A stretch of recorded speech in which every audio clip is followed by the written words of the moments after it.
Well, I suppose that's it for another year. I mean, Easter. Do you remember back to the beginning of the month, or shortly after the beginning of the month, when perhaps just over a few days we were encouraged to remember by television or something we read or somebody speaking to us about it, we were encouraged to remember something quite unique and exceptional about the Christian faith. And that's the resurrection of Jesus Christ after his cruel crucifixion. Now, it's funny the way we use the word faith sometimes, isn't it? You know, we have faith that this pandemic is going to end. We have faith that the vaccines are going to work. We don't quite know how, and we don't quite know when, but somehow we believe it will all get downgraded to history. Not today's news anymore, but yesterday's news. That's what we hope for, at least, isn't it? That's the kind of faith. Or then again, we might believe that our friends and family will never let us down. We trust them to stand by us. We know how fickle we are, how easily upset we are, how easily we forget things, especially as we get older. And our friends aren't very different from us. But somehow we have faith in our friends, don't we? We want to keep them, we want to cherish them, and we want them to stay friends with us and cherish us. That's what we hope for, isn't it?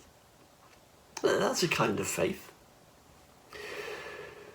Well, then again, you've trusted the staff here to keep you safe and well during this pandemic. Surely we can have faith in them, that they're going to keep themselves safe and well when they're not here, that they're going to wash their hands regularly, that they're going to wear a mask when they have to. Don't you believe that's what they've been doing and what they're going to do for you? That's what you hope for, at least, isn't it? That's a kind of faith. And then we talk about the Christian faith with its message of love and compassion, care and love, with its message of Jesus who called little children to himself, who healed the sick and raised the dead, with its message about heaven where there's no sickness, no tears, no separation. It's a great message, isn't it? We just hope it's true, don't we?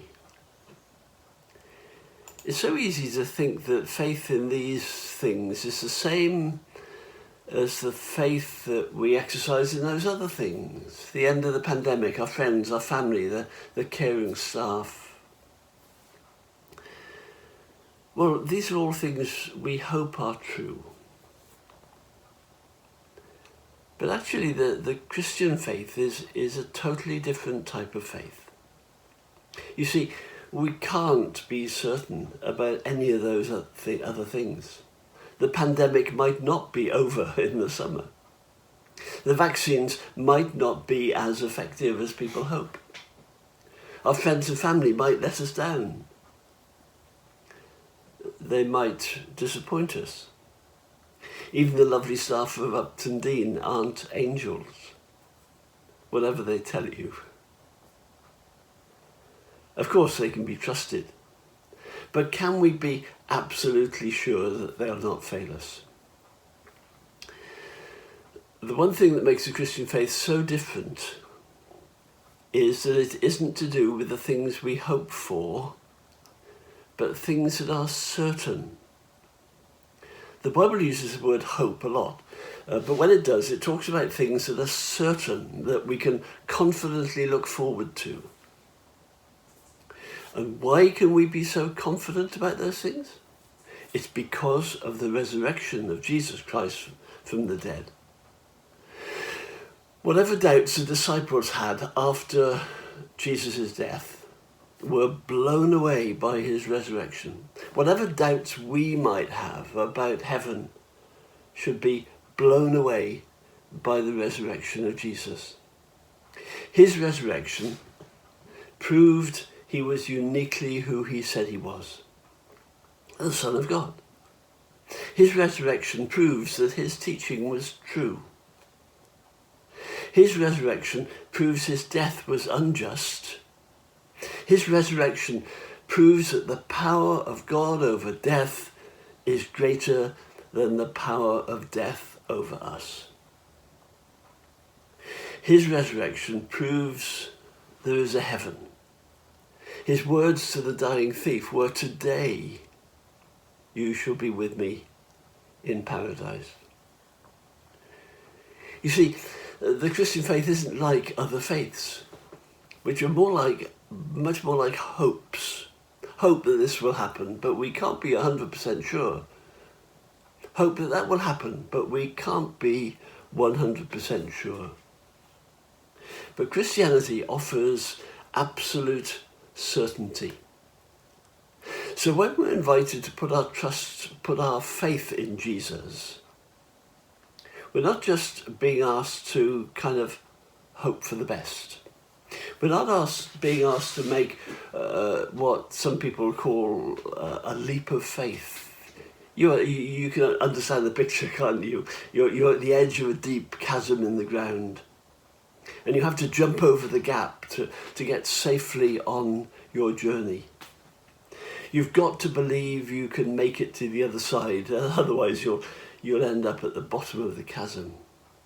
Or have you seen those bridges? Perhaps you've seen them over high gorge, modern bridges. The middle portion of the bridge is made of glass. You start crossing the bridge and it's a nice firm path under your feet, and then you come to this portion that is made of glass. You stand at the edge, you look down and you see the raging torrent below. And you have to step forward onto that glass that's set in the base of the bridge. It's the glass that's going to keep you up. You've been told it's safe. You've been told the engineer who designed it has done his job properly. But you've got to make a step of faith onto something that just might, hold your weight. No, the Christian faith isn't like that. And the resurrection of Jesus proves that it's not like that. This isn't just make-believe stuff. Hans Christian Andersen stuff, Brothers Grimm stuff. Great stories with a great message, perhaps. Moral tales, but just not true. The resurrection of Jesus is a proven event of history.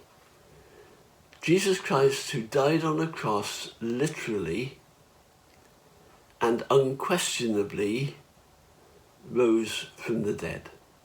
He said, "I am the resurrection and the life. Whoever believes in me, though he die, yet shall he live. And everyone who lives and believes in me shall never die." And then he said, "Do you believe this?" And I ask you, do you believe this? Clearly, not everyone does. Many write it off as fantasy, Hans Christian Andersen stuff, Brothers Grimm stuff. But you, are called to this, to have faith, but to trust in certainties, not probabilities. You see, this type of faith makes all the difference. Do you have that sort of faith? The faith that says, "Take my life and let it be consecrated, Lord, to thee." So you see, Easter isn't just for a few days around the start of spring. Easter is today. The message of Easter is for today. A risen Saviour who can be trusted today with absolute certainty for time and for eternity.